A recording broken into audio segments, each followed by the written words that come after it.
Hello, everybody. Guys, can you hear me? Go ahead. This is Eric Brief here with Web One Webinar. We got Ben here too, guys.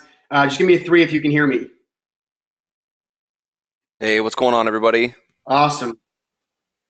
Can everybody hear me okay? Give me a big fat 1. All right. Yep, we got the 1. Good to see you on, Michael. Oneing. Raffle. Brian. Sue. Hashtag oneing. Keith. Nice. 3 plus 1. Yep. 3 plus 1. 4. All right. We got the trusty Ron here. Oh, Rob Height. Rob, good to see you. Julian. George Sakara.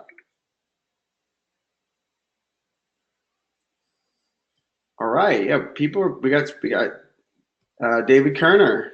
Look at that. And Cecilia. I've never seen you before. Right. So actually, no, I have Cecilia. Well, we got a lot of my favorite peeps like Chris Van Buren, Ronnie D, George Jackson. Love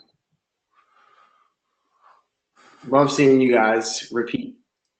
All right. So couple pieces of housekeeping, as Ben would say.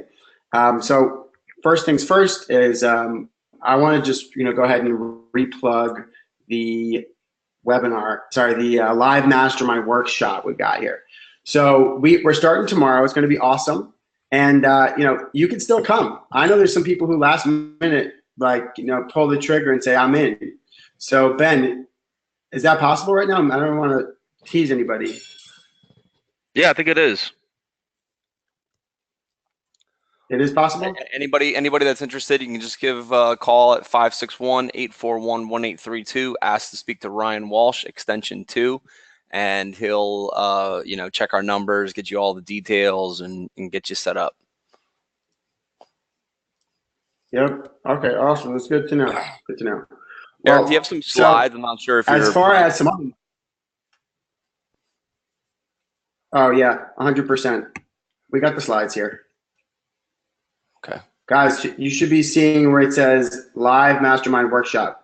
Can you see that? Yeah, we can see it now. You want to go into full screen mode, Eric? Okay, perfect. It's full screen right now? No, it's not. No?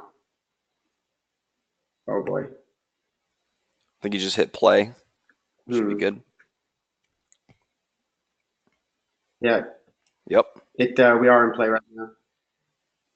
Oh, it was just a delay. Okay, it was in full screen?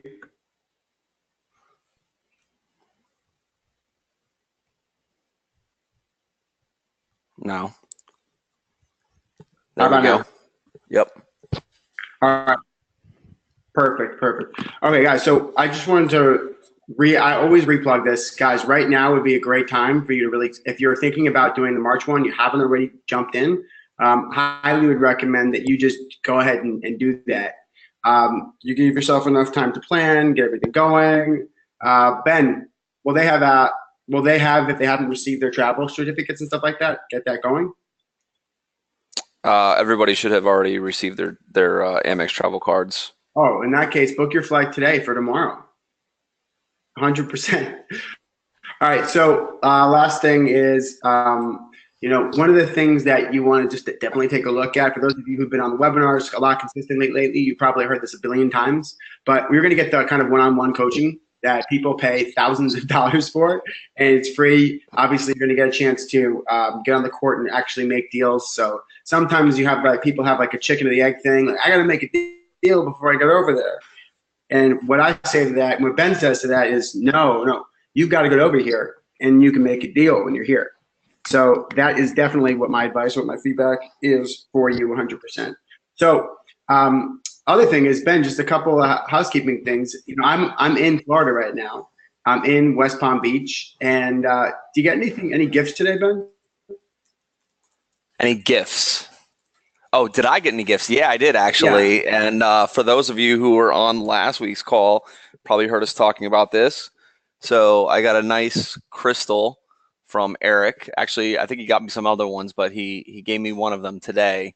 So I actually had it in my pocket. Now I'm holding it in my hand. Would you tell him the name of it again, Eric? Yeah, I got you a pink Lemurian crystal, which is like a nice crystal. rare Brazilian. Yeah, a nice rare Brazilian crystal that it's pretty hard for you to find at your local crystal store. All right, so guys, give us a 5 if you've ever heard of that kind of crystal before. I'd be surprised. Maybe Mike Mulkern has heard of it. Yeah. All right, so we're here. I also got an entire turkey tail, which I'll show you tomorrow, Ben. I didn't want you to think I was crazy. It's called pink. Yeah, I wasn't really sure what you were talking about with that one. Pink Lemurian crystal. I'll actually I'll post a picture in we'll post a picture in Slack tomorrow when I have it. All right. Okay. So now that we've gotten down to the biz here, I just want to give a shout out to everybody who is getting on the court and applying anything. Just kind of out of curiosity, just to engage with you guys. What have you put in place with tonality since our last webinar? What have you discovering from using the new script? I just want to hear a couple bits of feedback right now.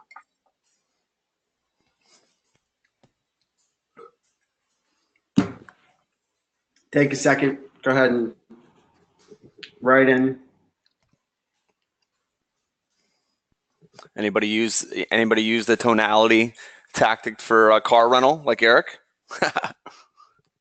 I actually used it last night, Ben. Yeah. Again, I rented another car. Remember? So yep. I rented from Sixt, and the guy was like, "Oh yeah, you could have a BMW convertible or a Jaguar F-Type," and I'm like, "Oh wow, that's amazing! I didn't even have to sweet talk this guy." And then he's like, "All right, yeah, and so it'll cost you only $500 extra." I'm like, "What?" I'm like, "Why would you talk to me about this car if you're not going to give it to me?" He's like, "Oh no, you could just upgrade." I'm like, "Come on, dude." And I told him this is, I was like, "Dude, Hertz upgraded me to an Infiniti Q60 coupe for free. Sixt can't do that." And that got him, right? That tonality was like on his heels, right? I had him on his heels. And now he's thinking, "Oh my God, I got to do something for that guy." And so he was like, "All right, I can give you the BMW convertible for an extra $100 this week, total." And I said, "You know what? Forget about it, because I'm not paying for this car. Somebody else is. So I'm going to stick with the Chevy Malibu because it drives just fine." Mm-hmm. But the point is that we got the opportunity for the Beamer for just $20 extra a day. So I thought that was pretty good. So yeah. I'm waiting for the thanks, Eric, from you, Ben.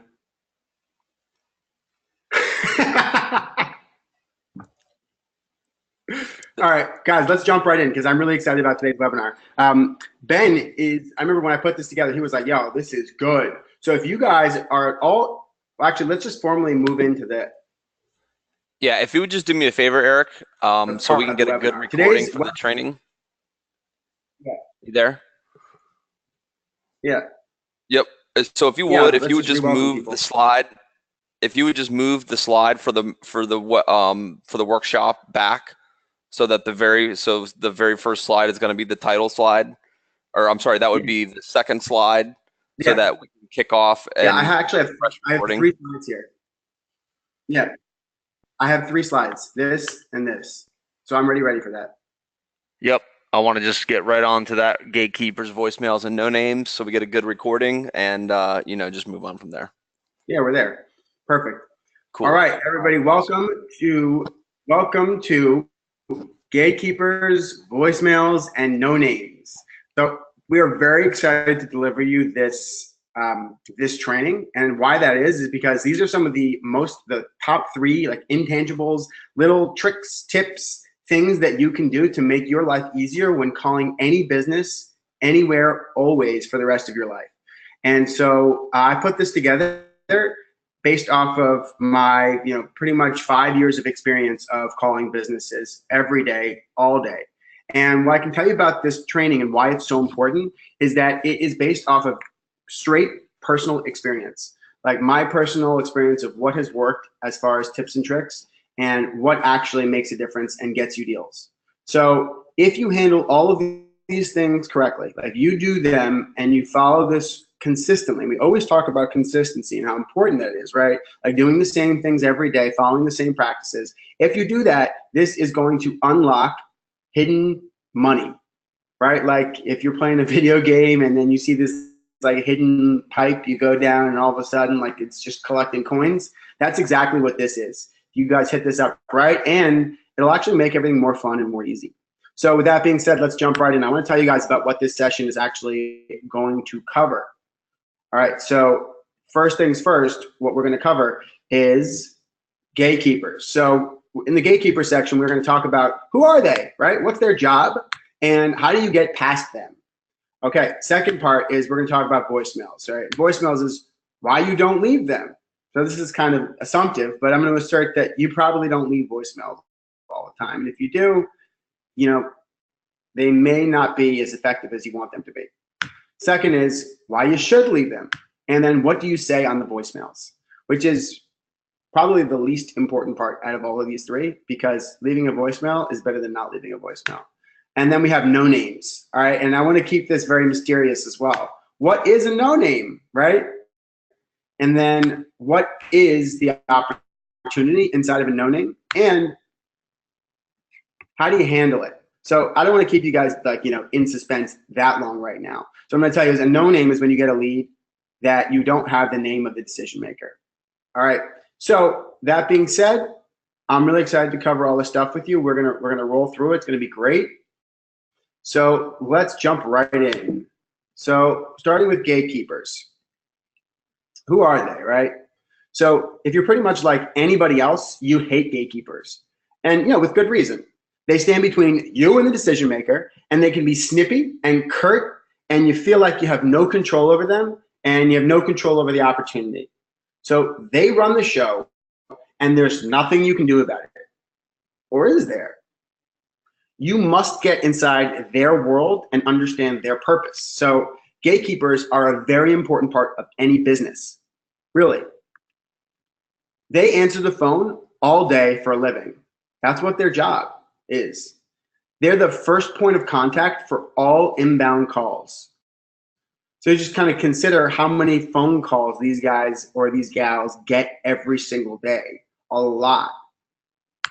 And then they're also supposed to be peppy and nice to customers. So I'm sure you know, if you've ever called a business, they're not always peppy and nice to customers. Why? Pretty much because they're human. I mean, literally, you got to get, these people aren't machines. So, you know, gatekeepers, you know, they've got their positives, they got their, you know, their challenges. So that's who they are. And this is important for you to understand that because they are human. Next is, what is the job of the gatekeeper? They have a very simple but important purpose, right? You must respect these people. One, because they're human, but two, because it's actually the access to you getting through to the right people to speak with. They are the keys to the kingdom. They get you the decision maker when you handle them right, and they unknowingly give you gold about the business that you would never otherwise get. So the job of the gatekeeper is to make sure the decision maker and other specialized employees can do their job uninterrupted. I mean, that really is the point of a gatekeeper, right? Can you imagine if every single time somebody called up the business, they were speaking to the owner of somebody who ran an 18-employee business? That would be nuts. Nothing would ever get done, right? Imagine this. If you're, I'm not a parent, but you know, I'm an uncle, and I know people who have kids. My friends have kids, and so it's kind of like having a kid. Your kid gets to you at all times. There's like no gatekeeper between you and your kid, and so they're always there. So when you've got a kid, right, they're always right there talking to you, and you can't get things done as much unless obviously you've dedicated that time. So they have somebody that's in between. Now, the other job of a gatekeeper obviously is to book service calls, right? When somebody calls up, that gatekeeper is supposed to turn that into new business. So that's very important. Obviously, you can see like everything that any company ever does with marketing is to generate new business. And those gatekeepers can only do it if they book calls. So next is the job of the gatekeeper is to prevent salespeople like you right? Or other perceived unimportant calls from going to the coveted decision maker. So that is the other purpose. So it's not just that they want to stop calls from going to the decision maker. There's other employees that need to do their job also. So the access to any part of the business, and they also handle the booking part. So when I was kind of putting this together and I kind of got it all on paper, I was like, you know what? These gatekeepers have like a very serious job. They're an incredibly important part of their company. And that's why you must honor that. You must realize that. Now, gatekeepers, how do you get past them? So this is it. You do not abide by these rules and you're shooting yourself in the foot. Once this guy who you're working with or whatever becomes a customer and the gatekeeper doesn't like you, how do you think that's going to go? So even if you get past them, right, you gotta have some sort of relationship with them. So you must have the proper mindset and understand the gatekeeper's concerns, right? That being said, right, don't be a jerk. You got to be polite. Be firm and be decisive and speak confidently and audaciously. So what do I mean by that? When you ask a question to the gatekeeper, they are listening to hear who you are. And we talked about this, like who you are being on the phone with that gatekeeper. They will implicitly understand by how confident you are whether or not you're somebody that should be speaking with a decision maker. So they've got the words that you say to go on, and they've also got how you say those words, the tonality. We've discussed this. So that's a huge piece of it.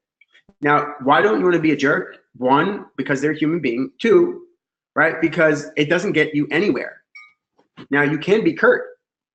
Now, next step is how do you get past them, right? So if you think about it, the gatekeeper has a large concern. There's a really big concern, and it dictates all of their actions. I want you to pause for a second and think, what is the biggest concern that the gatekeeper has?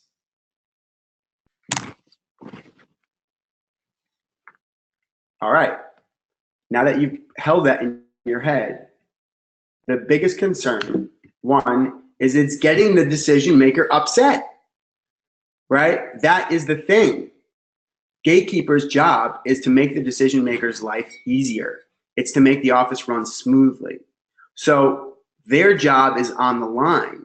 So when they don't put you through, you have to understand where they're coming from as a place of survival. It's coming from a place of wanting to do their job well so they can get promoted and be happy in life, all that stuff.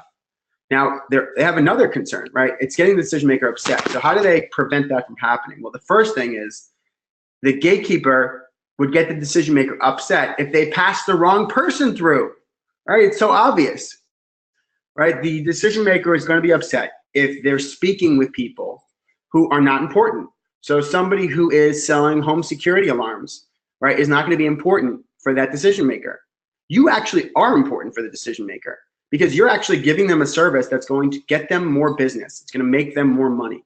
In fact, their whole business is based off of making money. And you help them do that more than anybody. So you're not the wrong person. You must understand that. But the decision maker wants to make sure that doesn't happen. Let that sink in. Next is, what else could make the decision maker upset? What are their concerns? Blocking the right people and getting in trouble, right? The gatekeeper wants to make sure that they're letting the right people through. Can you imagine if the president of the United States called up, Johnny HVAC's office and the gatekeeper's like, well, you got to be kidding me. I don't know who you are. And then they hung up the phone, right? That is bad news. Can you imagine if, I don't know, LeBron James called up your office and your gatekeeper didn't let him through? You'd be like, you blocked LeBron James from coming through. You know how hard it is to get a phone call from that guy? So the decision maker is very concerned about having the right balance of getting not the wrong people and making sure the right people get through. So it's the gatekeeper's job to turn that volume up and down. And they very, very badly want to make sure they're doing this right. And so that is pretty much the number one thing that's guiding them. They might not know this, but they really want to make sure they're doing the right job. So gatekeepers, right? Now, as far as how to get past them, the scripting really takes care of this. What I'm about to show you is going to work at least 50% of the time, like the easiest trick right here. And it's because it's really easy and it's simple.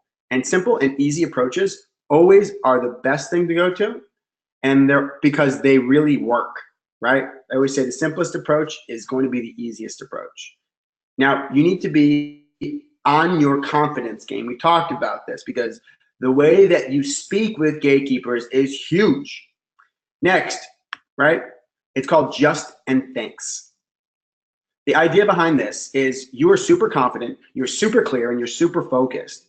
And the way you speak to a gatekeeper is pretty much like, you'd be the craziest person in the world not to put me through to the decision maker. That's what your voice has to say. So let's jump into what is just and thanks. So here it is. It's pretty much bowling them over with what I would call matter-of-factitude. Like when you speak, it's like, oh, yes, of course. Yes, I'm the guy to speak with. That's pretty much how you have to be speaking. So let's jump in. Hi, yes, Ben, please. Gatekeeper. May I tell him who's calling? Sure, you can just tell him it's Joe Troyer. Thanks. Notice how my voice goes down. Like when I say thanks, it's like, yeah, so do it. But I'm not being a jerk. Next, Joe Troyer, that might just get them right through immediately, but sometimes you gotta go again. So Joe Troyer from, just tell him it's Joe Troyer with digital triggers. I'll hold, thanks. Right? What I just said there, this just and thanks trick is literally the most important thing I'm gonna tell you in this entire session right now. It works so frequently, so well, and so often. It eliminates so much wasted time. It's magical. Will it work every time? No, nothing ever works always. Now, the key thing about this is it makes the interaction as quick as possible. So you probably already tried something similar like this before. You know that being simple works. So there's a strategy. If that doesn't work, right? There's something called befriend and befuddle, right? So what that pretty much means is a gatekeeper, we talked about this, they're busy. And I don't know how to say this. Let me say this nicely. Some gatekeepers are owners or they're in the family, right? Or, you know, like a husband and a wife or, you know, a niece or a nephew, whatever it is. But they're not always the smartest people in the business. That's just typically, you know, how things work sometimes. So if you be their friend, most people who call them aren't very friendly. Or you befuddle them, right? Meaning you confuse them. That also helps them say, oh, well, I just don't even know what you're talking about. I'm just going to put you through. So these are both two great tactics. I'm going to go over them with you right now. So before we even start that, the first rule of Gatekeeper Fight Club, and this, you got to stick this in your head and never forget about it, is don't pitch the gatekeeper. Second rule, don't pitch the gatekeeper. And the third rule, obviously, is don't pitch the gatekeeper. You never want to pitch the gatekeeper. There's no value in this for you at all. Now, most people don't give gatekeepers the time of day. You want to acknowledge them. You want to flatter them, but do not pitch them. They're human beings, but they're not decision makers. So get that into your head. If you have been pitching gatekeepers, you're wasting your time, you're wasting their time, and you're guaranteeing an opportunity for them to say no. So how do you get past them, right? We're still there. There's some really good one-liners out there. You know, if they don't let you through, you have a couple options. So I'm personally a big fan of like delivering some lines here and there, because if you don't get past the gatekeeper, you know, it's pretty much, you know, it's like a dead number, right? Or you have to call them again later. So it's worth it to take some risks here if that first approach doesn't work. So I take the befriend approach, and this is just one example. Hey, I'm sure you get tons of calls like this, Sam, And your job is to make sure that Ben isn't getting put through with people that are going to waste his time. But I promise you that this is the exact opposite of what I'll do. If you connect me with Ben, I can promise you I'll take 60 seconds to tell him what I do. And if he isn't interested, I'll be gone in 60 seconds, like that Angelina Jolie movie. And I promise you I'll make you look good. Can you please put me through real quick? I'll hold. So there's a couple things to notice about what I just said there. First thing is, if you're listening to any of the tonality trainings, I'm using conciliatory and compassionate Cali there. Right? I'm identifying with them. And then you'll notice at the end is I say, I'll hold. Right? I don't want to give them a chance to say yes or no, because they'll either say yes, and then they'll have to take another step to actually put them on, or they'll say no. What you want to do is give them the cue to take an action. And when you say, I'll hold, that's actually telling them to do the transfer. And most of the time, when you do that, people will not even say another word. They'll just put you on hold and connect you. So I think this one's really solid. I love it. Next, there's back to the one-liner approach, right? I like this one. It's really corny, but it works. And like I said, you can come up with your own, but you better believe that the next time you speak with them, that they're going to remember you if you give them a nice one-liner. Okay, this is in the world of befriending. So, okay, when do you think Ben will be back today? I'll try him then. Oh, by the way, I was wondering, are you a professional voiceover artist or an actor? I almost thought that this was a professional voice recording when I called. All right, now that is like I said, it's really corny. But what you're doing here is you're giving this person kind of a break from their day. You're giving them some entertainment value. And people really, really like that. They appreciate that. They get personal value out of you entertaining them. Did you know that one of the currencies that you have is actually entertainment? You've got the value, but you've got entertainment. So this is a good tool to use as well. Now, here's the thing. Even if you don't get through the decision maker and they're not there, one of the most important things that you can do is you could actually ask them information about the business. So you can say, oh, okay, he's not in, all right, no problem. But now that you've broken that like invisible wall of salesperson, gatekeeper, you can be like, all right, so are you guys real busy right now? Or how many trucks do you have? Like, this is your opportunity when you're a friend to ask the gatekeeper questions about the business that the decision maker might not even know. So this is huge, and you could drop that with DM when you speak with them later. So next, gatekeepers don't typically know too much about business in general. So you want to give them some jargon and create some fear potentially. Like, oh man, I better pass this person through the decision maker. And this is in the realm of befuddle, right? So one good example is like gatekeeper's not around, they won't pass you through. Okay, well, I'm sure that Ben is looking to increase his changeouts and his service calls this year. And from what I've seen with your PPC budget and SEO, there can't possibly be enough volume. I just want to briefly touch base with Ben because this is something that can be a relatively quick fix. I just need to catch his ear for a second, please. And I have no problem holding. Boom. Thanks. Right? So at that moment, what I'm doing there is I'm creating this fear. Like, you really should pass me through to Ben. Why? Because that person, their biggest concern is that they don't pass through the right person just as much as they pass through the wrong person. So now you've kind of confused them a little bit, and it's a good opportunity for you to directly get to that decision maker.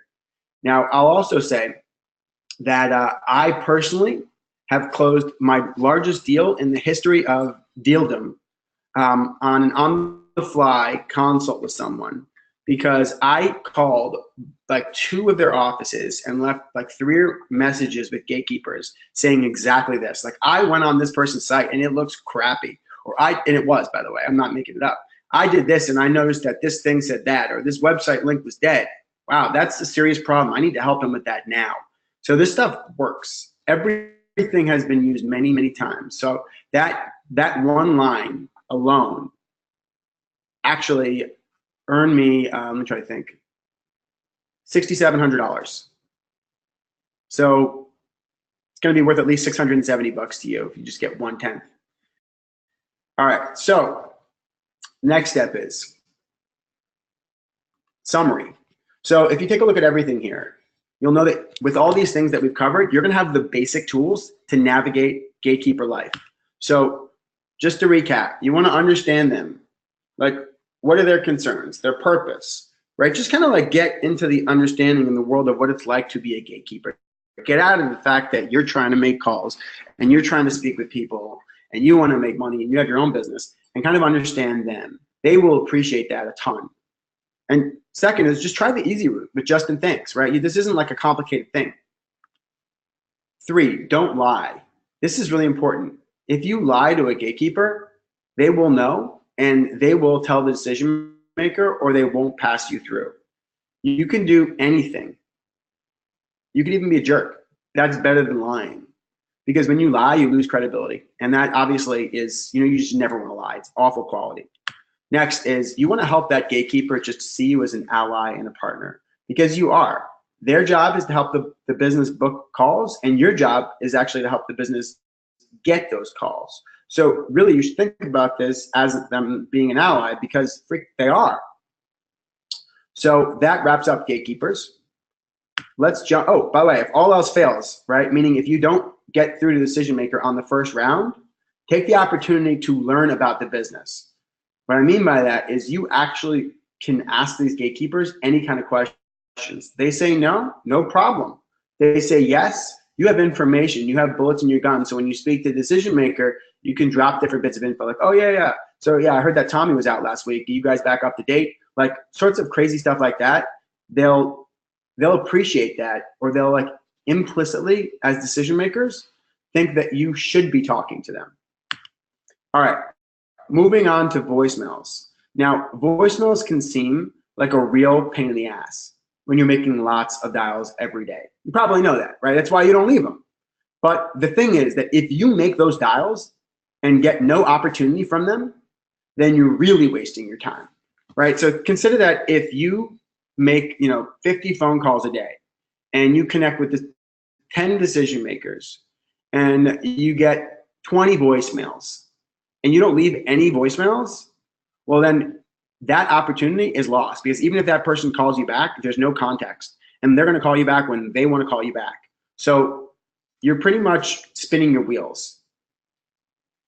Voicemails only take a minute to leave at max. So when you're using the invisible referral method, every lead counts because it's awesome and it's really important. Don't burn through your leads without any potential rewards. So the thing about voicemails, like I said, is you're not leaving them because you feel like you don't have time. You want to just connect with decision makers, right? You think decision makers never call back. Nope, not true. And you don't know what to say. You're like, well, I don't know what to say on this voicemail. So all of these are different reasons why you don't leave them. So now what? Frankly, you just think they're a waste of time. So here's why you should leave them. And this is like a real simple pitch for you, is that they are very low risk and they're very high reward. You have already invested your time into getting the lead, to making the dial, the other factors. Why not maximize that opportunity? Now, I sometimes, as a salesperson, got frustrated and didn't leave voicemails. And then I heard another sales rep getting a voicemail and it said, hey, I'm interested in getting some more calls and I have a budget of about $700, $1,000 a month. Let's discuss how you can help. Now I would lose my shit. And I got back to leaving voicemails, and lo and behold, once a month, I reliably got a voicemail callback. And I closed those at a 95% clip. Now, I don't care if you get a call back on just 2%.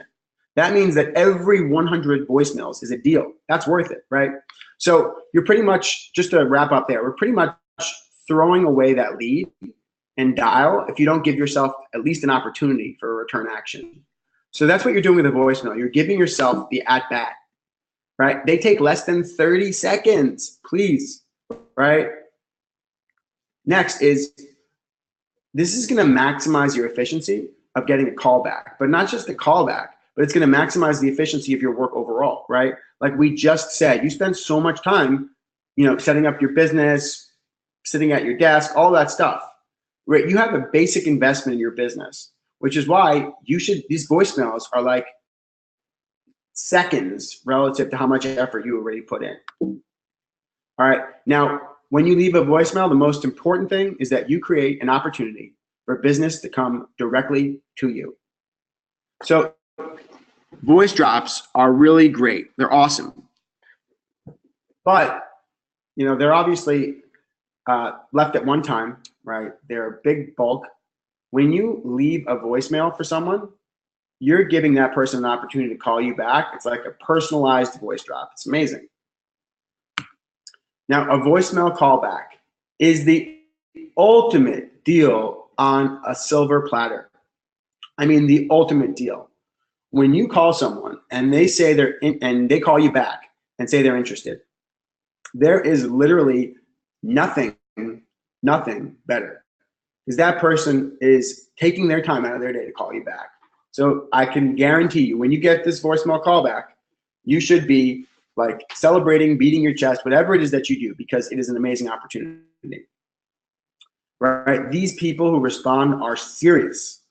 So what is in a voicemail? Okay, so what do you say?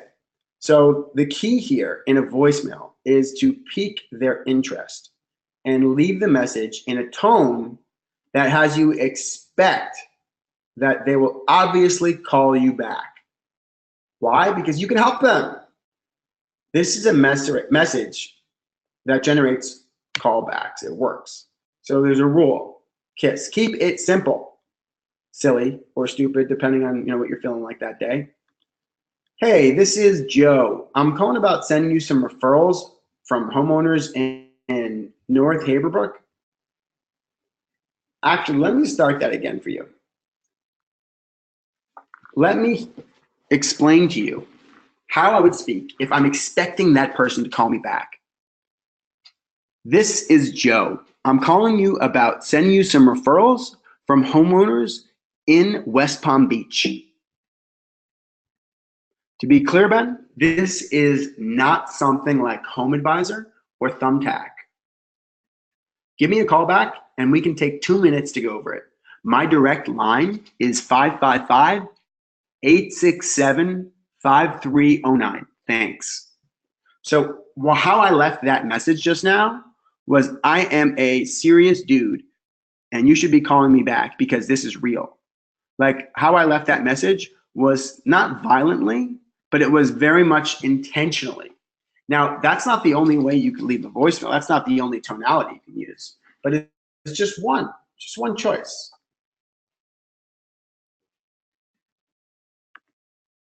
All right, now moving into NoNames. Now, before we let me just go back to voicemails real quick. Well, when I was working at Yodel, there was one sales rep there who would leave these voicemails that were literally excruciating to hear. She would say her name so slowly and then spell it out and then give her number slowly. But she would get these voicemail callbacks all the time. And we started leaving voicemails like that. It almost sounded like over the top, like a joke, but she would get so many callbacks.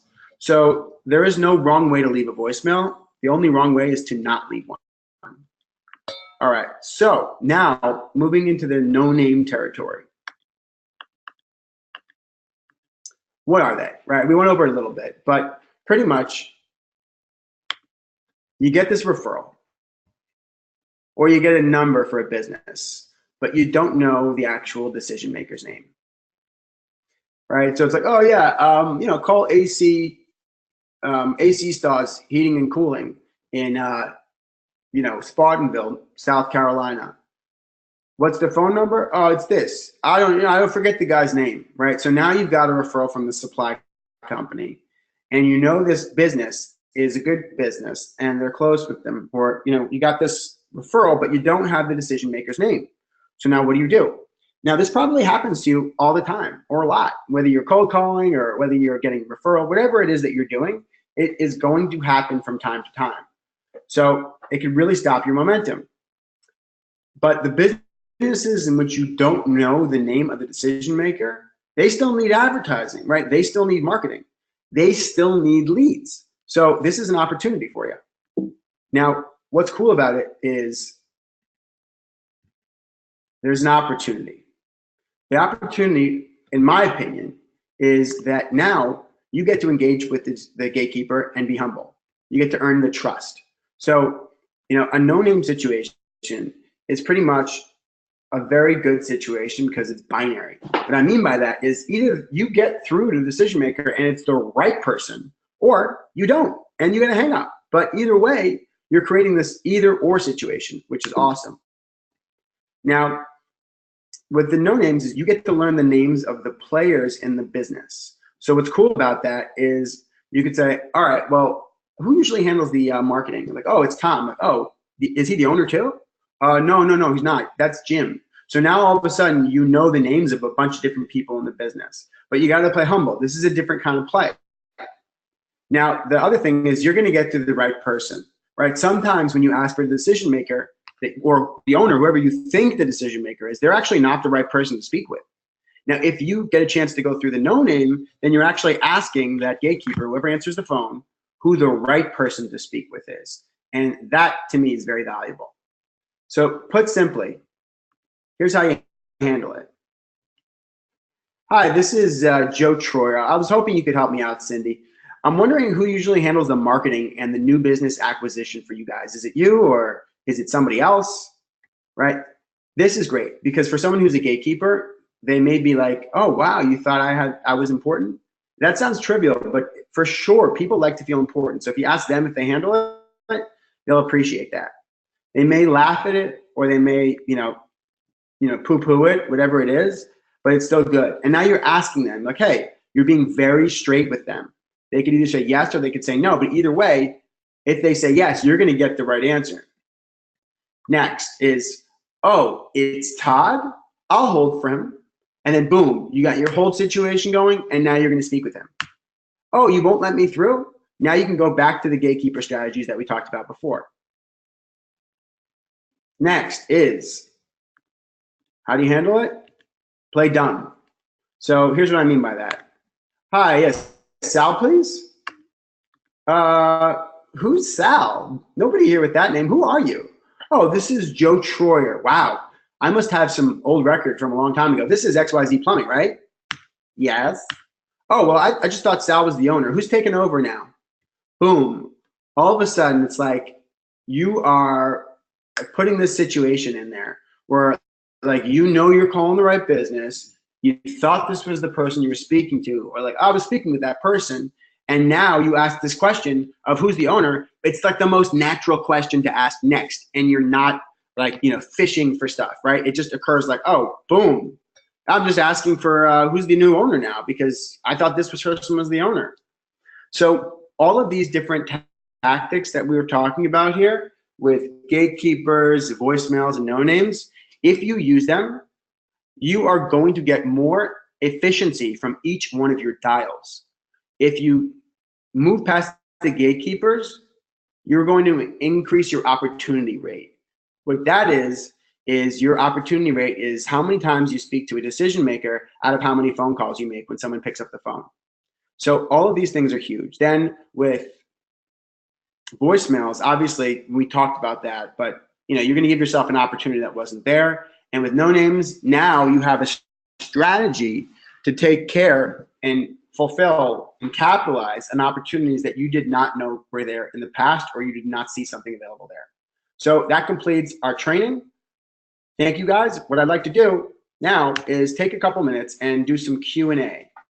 So there's a lot of information that was covered here. I would love to hear some feedback from you guys and interact with you directly. So what are some of the questions we have here? Hey, first off, I just want to jump in here, Eric. I thought that was awesome. What do you all think of that? Let us know in the chat if you would, please. Eric sent this over to me, I don't know, what was it, a month ago, Eric? And I was really impressed with... Yeah, I actually polished it up. Yeah. Thanks, man. Yeah, I polished it up a bunch recently just to make it really smooth. And I mean, guys, the information that we just presented here essentially is, I don't know, I mean, it's literally solid gold. Like, you won't be able to find this kind of stuff anywhere else, 100% guaranteed. because I freaking made it, most of it up myself. It's a lot about like these kind of like non sequiturs. Ben, you know how much I like those. You're pretty much just like getting the person to react, and you're playing off of different things. All you need to do is just make sure you get a chance to speak with the decision maker. It's all about that. All right, so we got Mike says, makes sense. Cecilia goes, filled a lot of holes that we were running into. Awesome. Thank you, Cecilia. Thanks, Mike. And Ron says, excellent. This helps us with a problem we all have. 100%, dude. Everybody's dealing with this. So thank you, guys. And Cecilia, no one is talking about this stuff except people in the trenches who actually do this. Yep. I can assure you that most people that, you know, have these different kinds of like sales things or advice or whatever, they're not like going through these nitty-gritty details like this. Most people probably have never even dealt with this or done this or actually come up with any strategies. People mostly skip over this stuff.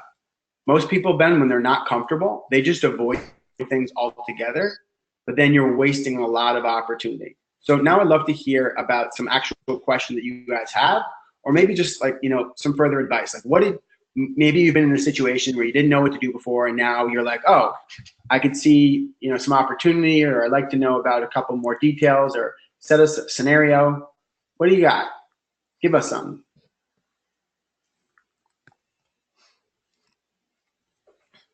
Yeah, I mean, I know that this is one of the many, this is probably one of the most popular topics that when people always ask, when we ask about what type of training or whatever, everybody goes, gatekeeper, gatekeeper, gatekeeper. And so I don't know about everybody else on this call, but definitely after I went through this information, that I definitely felt more confident in getting past the gatekeeper. And I really like to the point that Eric brought up about getting information. And so, you know, one of the things is that sometimes calling businesses can sometimes get discouraging, right? If you look at it as your objective is to get through to the decision maker and hopefully set an appointment, right? So if that's always your objective, then, you know, chances are you're going to get let down. Okay. So, but that's your primary objective. So if you have a secondary objective of collecting information on the business, then a lot of times you can generally at least meet that secondary objective. So I really like that Eric threw that in about collecting information on the business, and, you know, get to build some rapport with the gatekeeper, right? A lot of times they, like Eric said, they're looking to not piss their boss off, right? What happens when a gatekeeper lets somebody through that's a sales solicitation?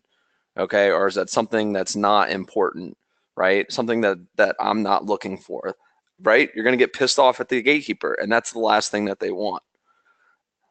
We have our own questions that we put people through when they call here at the office. And my number one question too, when I get a message, it's like, is this a sales solicitation? So it looks like we got some questions coming in, Eric. Yeah, so here we go. We got Cecilia. I love it. You're questioning us big time. I love it. Is there a way to add in some qualifiers from the gatekeeper? So Cecilia, could you be just a little bit more clear about that question? You also said we get a lot of referrals of contractors that end up being too small to afford what's being pitched. So it sounds like what you're saying is you want to help figure out if that, through the gatekeeper, if it's worth it to continue investing your time. Does that sound right, Ben? Sounds like it. Does that sound right? Okay, yes. Yeah. Okay, yeah, Cecilia, you confirm that. So 100%. So there's a pretty easy way to confirm that. If a contractor has a gatekeeper, very good chance that they have a business that is like, you know, scalable, that they could take on a couple more jobs. Now, that's not always true. But if you're speaking to a gatekeeper and, you know, you're trying to find out some more information about the business, I would probably say first things first is, can you guys handle a couple more jobs in the next month? If the answer is yes, great. If not, no. Now, as far as like HVAC contractors or plumbers, they always can. I mean, the only people that can't handle more jobs are typically like GCs and remodelers, right? They can't sometimes because how many subcontractor crews can you get? So that's definitely something that has some sort of limitations there. But I mean, you'll be able to find out through a gatekeeper if someone can handle some more biz, because you'll literally just say like, hey, I'm just curious. Do you think you guys can handle like 5, 6 more jobs a week right now? I mean, it's that simple. Don't be afraid to ask those kinds of questions to gatekeepers. Either they have no idea and they'll try to put you through, or they'll know the answer and you'll say, great, I definitely can help them. So I hope that offered something there, Cecilia.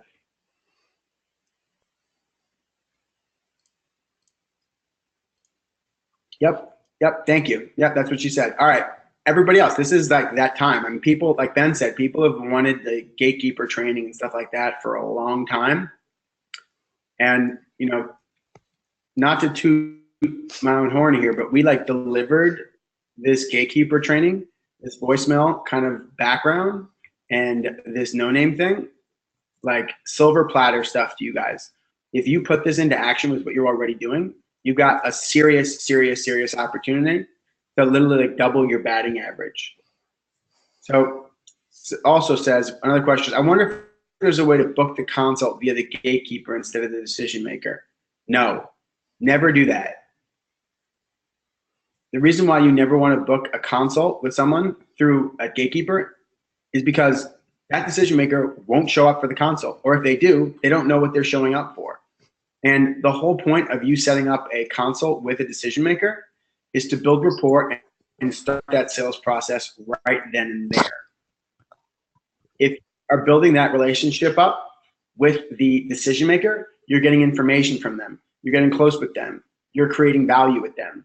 The gatekeeper is not going to be able to create value like you can. They can't create urgency. They can't communicate tonality like you are. So if someone could just set me up consults with people all day without actually asking them, you know, any questions or anything like that, without speaking to a decision maker, I would just say it's going to be a waste of time. So for sure, unless there's some sort of crazy situation where the gatekeeper's like, yes, the business owner is definitely looking for opportunities to speak to people who are advertising. So for sure, please set up an appointment and he'll have 20 minutes to sit in front of a computer and hear how he can pay you money for leads. If that's the case, by all means, do it. That would be nice if everybody was like that, right, Ben? Yeah. All right. Guys, you definitely want to ask questions now. Yeah. I mean, what are some objections that you? Yeah. I mean, what are some objections that you've gotten from the gatekeepers that haven't allowed you to get past? We got a couple more minutes here left, and want to make sure that you get all your questions answered and definitely get all of the information to help you get past the gatekeepers.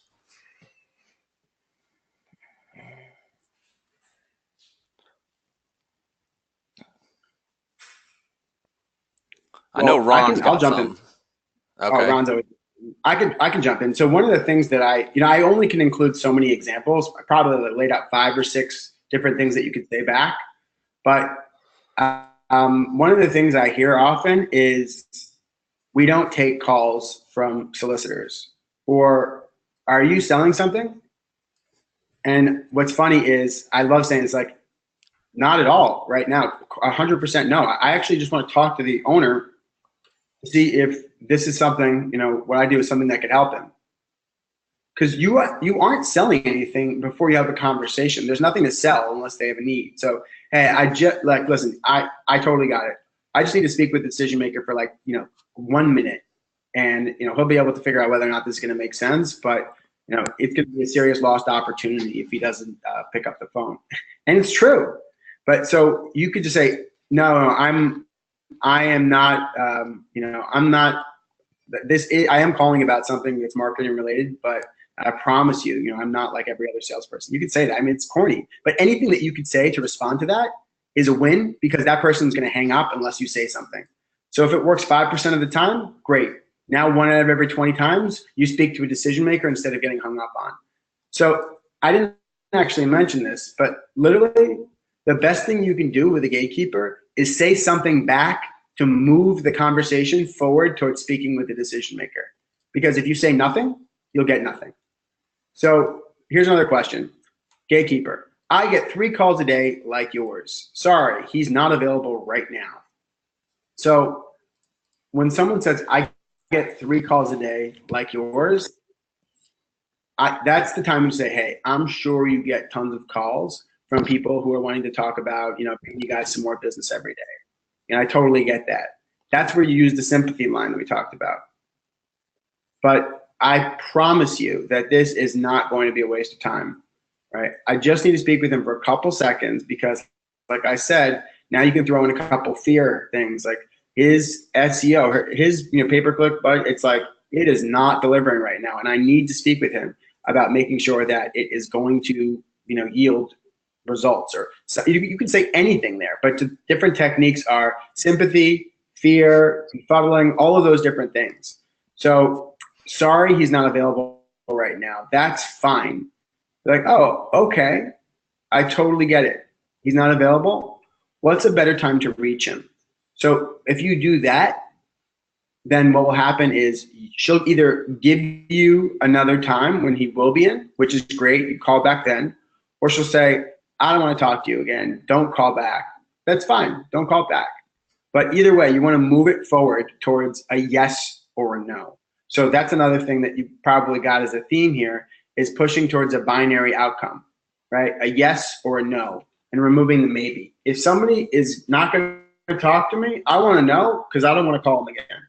If somebody's wanting to speak with me, I want to call them again. So I hope that answers your question, Ron. With the last couple minutes here, a minute or two, I don't know how much time we have left here. What are people saying here? Any last questions? Yeah, one thing I wanted to add too, Eric, is that sometimes if you're having trouble getting through to a decision maker, that calling later in the day or potentially earlier in the morning can sometimes reach them. Same thing too for holidays, right? Because when is the gatekeeper not there, right? They're not there on holidays, right? Or they're going home at 5 o'clock or 6 o'clock. Who's there on holidays and who's there after hours, right? The business owner, the decision maker. So that's another little tip. Yep. In fact, I'll actually, Ben, I think you were saying something about like this guy who was talking about how he like broke a record in business sales because he would call on weekends or whatever. Obviously, people don't want to call like, on weekends, stuff like that. But someone asked, by the way, when you say who's in charge of marketing, do you pitch them? Yeah, totally. It's worth it to pitch somebody who's in charge of marketing here. If someone says, please send information, that's how we do things here, that's fine. Say, all right, what's the person's email address and what's the best time to reach them? It's not worth it to do any kind of pitching of Gatekeeper or do anything like that. You just want to work around asking what a better time to call back. Hey, they probably get tons of emails. I just want to catch through here for a second. That's how you want to deal with that. Yeah. So, but Ben, back to what you were saying. I wanted to touch base on that. So I don't know if you guys know this. When I worked at a large company / Yodel, what would happen was, and this was awesome, was I would come in on Saturdays or Sundays, just to make some deals. Why? Because I love deals. So I'd come in and the office would sometimes be like locked and I would knock on the glass window and the CEO would come to the window and let me in. And it was just me and the CEO of the company in the office that held 200 people. And, he got a chance to know me because I was always at the monthly like top salesperson, like lunches that happened. But like, can you just imagine like this guy is CEO of a company of over 1,500 people. And he's the only person that's showing up there on a weekend. So just kind of consider that. Ben, does that sound like it's literally exactly what that guy was talking about. It is true. It is not corny and fake. What do you say to that, man? Yeah, no, absolutely. I mean, I think it's probably safe to say that Joe and I have probably been at the office, past 6 o'clock later than probably most anybody else, right? Because there's something that we're working on to get finished or whatever. And That's just how it is, right? You know, if it's you and your business, like we don't have a clock per se, right? Money never sleeps, as Joe likes to say. So you're gonna you're gonna have a chance of hitting the decision makers. And yeah, in that example, I think it was actually it was like the week between Christmas and New Year's, and basically, you know, everybody else in the office was gone, and this decision maker that he was trying to get a hold of for like months, finally he was able to get a hold of them. But you know, one of the things I wanted to mention is to, when speaking with the gatekeeper, and I totally agree with Eric, right? Like you're not actually pitching them, and you're also not pitching the decision maker on the, you know, when you want to speak to them, right? You're just trying to find out if what you have is something that could be of interest to them. And one of the things that's really good with the gatekeeper and the decision maker for that matter is to focus on the benefits, right? Of like, what's it going to actually do for them? And that's one of the things that when you are talking with the gatekeeper and trying to get some information from them, that's a good opportunity to try to find out what things are important to them, or, you know, did they go into any new markets? Have they tried marketing or whatever? And so all that information you're able to then use. But if you focus on the benefits, I mean, for example, right? Like if the analogy I like to use is like, imagine if you saw somebody flying down a dead end street at 60 miles an hour, right? Because they didn't know it was a dead end. Like, you're probably not just gonna like, you know, hey, like you're gonna be like flailing your arms and waving and trying to you know, yelling at the top of your lungs, doing everything you can to get them to recognize that they need to stop, right? And so, you know, you can think about that. Whereas, like, let's say, for example, if they're doing AdWords, that, I mean, they could be wasting a lot of money. And what decision maker wouldn't want to know that things are not done correctly? Actually, too, like, here's another example is Eric actually just showed me a website the other day of somebody that he was having a conversation with, and the guy was kind of, you know, seemed a little high and mighty. So I took a look at the website. Come to find out, every single page on his site was erroring out. I couldn't even look at his website, only the front page, because every page was erroring out. Now, if you're a business owner, wouldn't you want to know that? If you're a business owner, wouldn't you want to know that your AdWords campaigns are costing you money, right? That you're not as effective as you could be. So keep that sort of stuff in mind. But just wanted to add that. Yeah, that's exactly what happened with the dentist that I was telling you about. All right, so I'm trying to think if there's anything else to wrap up. The last thing I'll say is, Ben, about what you said with the Christmas New Year's thing. I came in, I don't remember, I think it was New Year's Eve. I'm not sure if it was that or Christmas Eve or something like that. I came to the office like kind of just for fun. Like when you're in sales, like the sales office is open every day besides like the holidays. None of the other employees ever used to come in, but salespeople came in every day. That's just one of the fun things about being a salesperson, by the way. But the point was that when I came in, I was kind of just like, I'll just throw it in. But I got really excited. I was like, I'm at work today. Might as well just, do something. And I closed 3 deals. And what I did was I just called everybody back. And I like called another dude, and people were so casual on holidays. And they're like, yeah, I'll speak to you because nobody else is working. So any of the like arbitrage type things that you can do and make things happen, I like that word for this. It's like, those are going to help you. So that's kind of what this is about. So anyway, we've been talking your ears off. Thank you. All those who are coming tomorrow. Ed, really looking forward to it. All the other guys. It's going to be awesome. Anything else, Ben? I believe we need to figure out how we're going to do it, but I believe on Thursday's call, we're actually going to be doing a live stream from the event. So you definitely don't want to miss that. Oh, totally. Yeah. It's going to be fun, actually. Yeah. All right. Yep. Cool. Thanks a lot, everybody. We'll see you we'll see you tomorrow on the faculty office hour, hopefully, and then as well as then the live stream on Thursday. But otherwise, have a great week. Okay. All right. Bye, everyone.